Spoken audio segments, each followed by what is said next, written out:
السلام علیکم۔ بھارت آہستہ آہستہ اور خاموشی سے ٹوٹ جائے گا۔ کشمیر کے ساتھ ساتھ بہت سی ریاستوں نے آزادی کا نعرہ لگا رکھا ہے۔ نعرے اب احتجاج کا روپ دھار رہے ہیں۔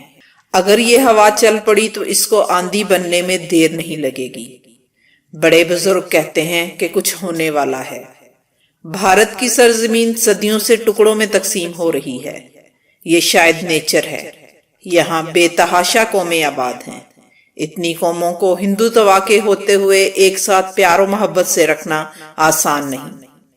ناگالینڈ حکومت نے کہا کہ ناگالینڈ اب ایک آزاد ملک ہے جس پر بھارت نے زبردستی قبضہ کر رکھا تھا، اور ناگالینڈ نے کبھی بھی بھارت کے ساتھ الحاق نہیں چاہا تھا۔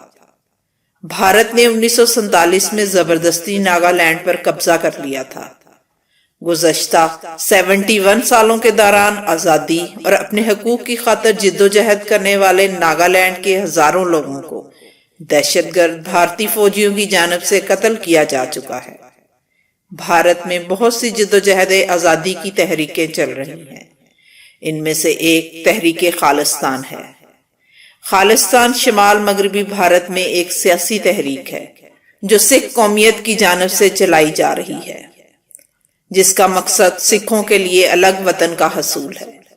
جب مسلمانوں نے 1940 کو قرارداد پاکستان کے تحت مسلمانوں کے لیے الگ وطن کا مطالبہ کیا تو سکھ برادری کے رہنماؤں نے متحدہ بھارت کی تقسیم، پاکستان اور بھارت پر اعتراض کرتے ہوئے سکھوں کی بے گھری پر تشویش کا اظہار کیا۔ اس لیے انہوں نے خالستان کا تصور پیش کیا۔ محترم قائد اعظم نے سکھوں کو دعوت دی کہ وہ آزادی کی تحریک میں ان کے ساتھ ہاتھ ملائیں۔ اس وقت سکھ رہنماؤں نے قائد اعظم کو مثبت جواب نہ دیا اور مسلمانوں کا ساتھ دینے کی بجائے انہوں نے ہندوؤں کا ساتھ دیا۔ ہندو رہنماؤں کے گیم پلان کے مطابق انہوں نے سکھ رہنماؤں کو وعدوں اور یقین دہانی سے اعتماد میں لیا کہ وہ خالستان کی تحریک کو الگ حیثیت دیں گے۔ گاندھی نے کہا کہ آپ میرے الفاظ یاد رکھیں کہ اگر کبھی کانگریس یا میں آپ کا دھوکہ دوں تو آپ کا حق ہے کہ آپ تلوار کا استعمال کریں، جیسا کہ گرو گوبند سنگھ نے آپ کو سکھایا ہے۔ تقسیم کے بعد جب سکھ نہرو کے پاس اپنے حق کے لیے پہنچے تو نہرو بولا، اب ٹائم گزر چکا، اگر تم آزاد رہنا چاہتے تھے تو برٹش راج سے الگ ملک کا مطالبہ کیوں نہیں کیا؟ ایک اور جگہ نہرو نے کہا کہ سکھ سرکش قوم ہے اور قانون کی پابندی کرنے والے ہندوؤں کے لیے خطرہ ہے، ان کے خلاف سخت اقدامات کرنے چاہیے۔ پورا بھارت تو ایک طرف، مودی سے ایک کشمیر بھی نہیں سنبھل رہا۔ پورے کشمیر کو جیل خانے میں تبدیل کر کے کہا جا رہا ہے کہ سب ٹھیک ہے۔ صورتحال معمول کے مطابق ہے، تاہم یورپی یونین کے رہنماؤں کا کشمیر کا دورہ تنقید کی زد میں ہے۔ یورپی یونین کے وفد نے کسی سول سوسائٹی گروپ یا تنظیم سے ملاقات نہیں کی۔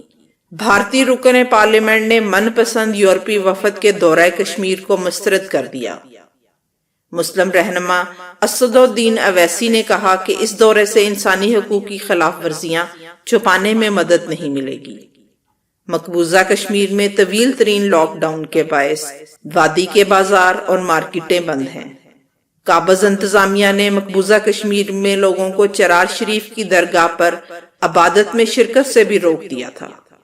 بھارتی پولیس نے سالانہ عرس سے ایک دن پہلے ہی علاقے کو سیل کر دیا، اور یہ واقعہ قابض حکام کی طرف سے وادی کشمیر میں حالات نارمل ہونے کے دعووں کے باوجود پیش آیا۔ کرفیو کے باوجود جگہ جگہ احتجاج جاری ہے۔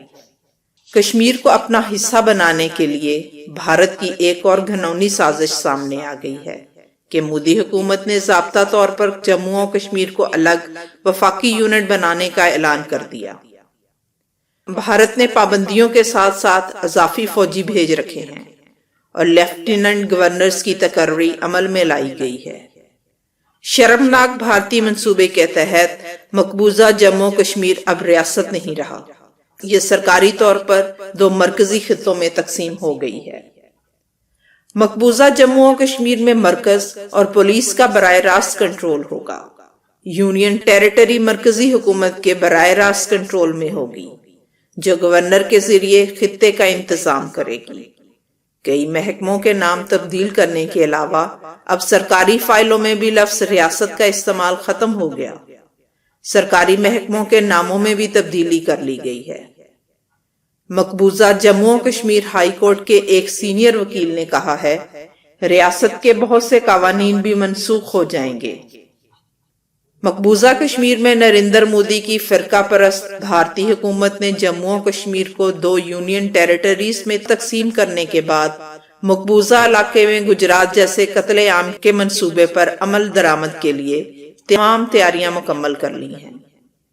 جموں و کشمیر کے پہلے لیفٹیننٹ گورنر کے طور پر انڈین ایڈمنسٹریٹر سروس کے افسر کرش چندرا مرمو کی تقرری مودی کے مضمون منصوبے کا حصہ ہے۔